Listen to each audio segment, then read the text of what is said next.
Hello everyone, আশা করি আপনারা সকলেই ভালো আছেন। আজকে আমি আপনাদের ভাপা পিঠে করে দেখাবো। এর জন্য প্রথমে আমি একটা পাটালি গুড় নিয়ে সেটাকে ভালো করে গ্রেট করে নিলাম। এটা একদমই ঝুরঝুরে হতে হবে, সেজন্যই গ্রেটটা করতে হবে। এরপরে একটা বাটিতে আমি 300 গ্রাম মতো বাজার থেকে কেনা চালের গুঁড়ো আর নিয়েছি 1 কাপ মতো জল। তার মধ্যে দিয়ে দিয়েছি 1 চামচ মতো নুন। নুনটাকে জলের সাথে ভালো করে মিশিয়ে নিলাম। তারপরে অল্প অল্প জল দিয়ে চালের গুঁড়োটাকে ভালো করে মেখে নিলাম। চালের গুঁড়োটা এমনভাবে মাখতে হবে যাতে এটা মুঠো করলেই দলা পেকে যায়, অথচ ভেঙে দিলেই সেটা ঝুরঝুরে মতো হয়ে যায়। আসলে চালের গুঁড়োটাকে ভিজিয়ে নিতে হবে, কিন্তু একদম আটার মতো মাখা চলবে না। তাই এটা অল্প অল্প করে জল দিয়ে মাখতে হবে আর মাঝে মাঝে উপর নিচ করে দিতে হবে। এইভাবে আস্তে আস্তে দেখুন, এটা মুঠো করলেই মুঠো হয়ে যাচ্ছে, অথচ ভাঙলেই এটা গুঁড়ো হয়ে যাচ্ছে। এইভাবে চালের আটাটাকে ভালো করে মেখে নিতে হবে।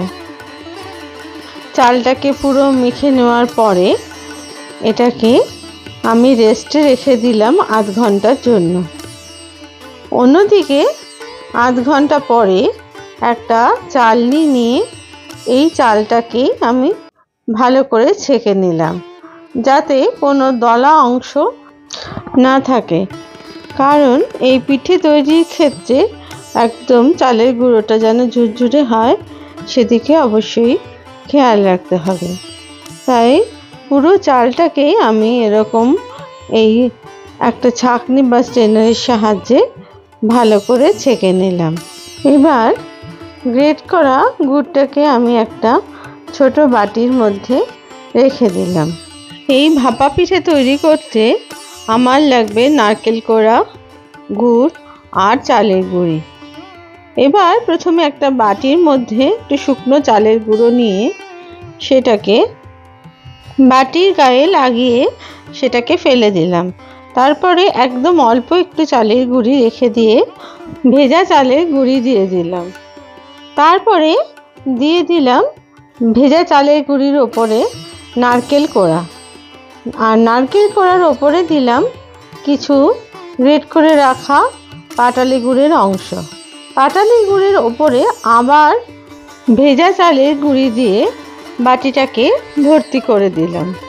এবার একটা ন্যাকড়া দিয়ে আমি বাটিটাকে ভালো করে মুড়ে নিলাম। এরকমভাবে তৈরি করলে যখন পিঠেটা তৈরি হয়ে যাবে, মাঝখান থেকে গুড়ের অংশটা খুব সুন্দর দেখা যাবে। অন্য একটা বাটিতেও ওই একইভাবে আমি তৈরি করে নিলাম। প্রথমে ভেজা চালের গুঁড়ি দিলাম, তারপরে নারকেল কোড়া দিলাম, মাঝখানে দিলাম গ্রেট করে রাখা গুড়ের অংশ, তারপরে আবার ভেজা চালের গুঁড়ি দিয়ে বাটিটাকে ভর্তি করে দিলাম। এটা আলতোভাবে একটু চেপে চেপে ভর্তি করে নিতে হবে, তাহলে পিঠেটাও খুব সুন্দর হবে। খুব বেশি জোরে চাপ দেওয়ার দরকার নেই। তারপরে আবার একটা কাপড়ে মুড়ে এটাকে রাখতে হবে। অন্যদিকে কড়াইয়ে আমি একটু জল দিয়ে দিয়েছি, তার উপরে আমি একটা ঝুড়ি বসিয়ে দিয়েছি, যেটা ফুটো ফুটো জালি মতো ছিল। এখানে আপনারা দরকার হলে স্টিলের জালিও ব্যবহার করতে পারেন। তারপরে আস্তে করে বাটিটা তুলে আমি রেখে দিলাম আর একটা ঢাকনা দিয়ে দিলাম মিনিট 5 জন্য। এই সময় গ্যাসের ফ্লেম কিন্তু হাইতেই রাখতে হবে। অন্যদিকে আর একটা পিঠে আমি দিয়ে দিলাম। ওই একইভাবে বাটিটাকে উল্টো করে দিয়ে বাটিটাকে বার করে নিলাম, তারপরে হাই ফ্লেমে 5 মিনিট রেখে দিলাম। দেখুন, যে ছাঁকনিতে করে আমি ছেঁকেছিলাম চালের গুঁড়ি, সেই ছাঁকনিতেও অনায়াসে আপনারা তৈরি করে নিতে পারেন এই ভাপা পিঠে। ওই একইভাবে আমি আরও দুটি ভাপা পিঠে তৈরি করে নিলাম। দেখুন, প্রথমে উল্টো করে দিলাম বাটির অংশটাকে, তারপরে বাটিটাকে আলতোভাবে তুলে নিলাম, কাপড়টাকে মুড়ে রেখে দিলাম আর একটা ঢাকনা দিয়ে দিলাম মিনিট 5-এর জন্য। মিনিট 5 পরে একটু হাত দিয়ে দেখে নিলাম এটা শক্ত হয়েছে কিনা বা কোথাও ভেঙে গেছে কিনা।